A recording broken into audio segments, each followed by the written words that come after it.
తెలంగాణ అసెంబ్లీలో బీసీ కుల జనగణన తీర్మానం ప్రవేశపెట్టి అందరినీ ఒప్పించి తీర్మానం చేసిన ఘనత కరీంనగర్ ముద్దుబిడ్డ పొన్నం ప్రభాకర్కే దక్కుతుందన్నారు బీసీ సంఘ నేత మెతుకు సత్యం.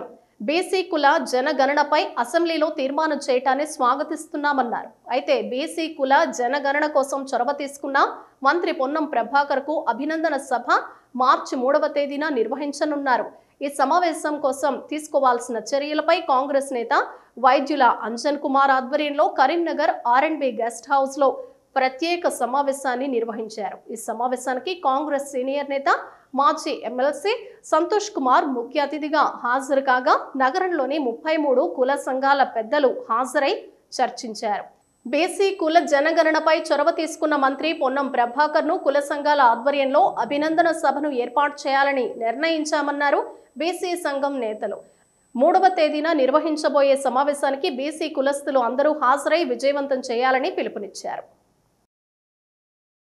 ఈరోజు గౌరవ మంత్రివర్యులు పొన్నం ప్రభాకర్ గారు అసెంబ్లీలో బీసీ కుల జనగణ తీర్మానాన్ని ప్రవేశపెట్టి మరి 119 మంది ఉన్న అసెంబ్లీలో అందరిని ఒప్పించి ఒక తీర్మానం చేయడం జరిగింది.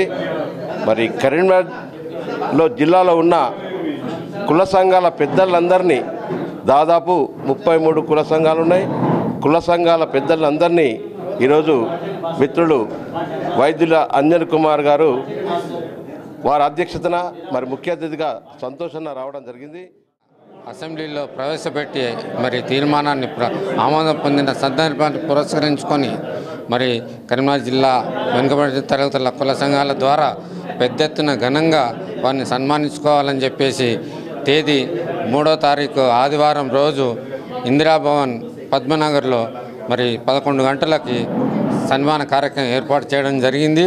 ఈ సన్మాన కార్యక్రమానికి వివిధ రకాలైనటువంటి బీసీ వెనుకబడిన తరగతుల కుల బాంధవులందరూ కూడా మరి పెద్ద సంఖ్యలో పాల్గొని విజయవంతం చేయవలసిందిగా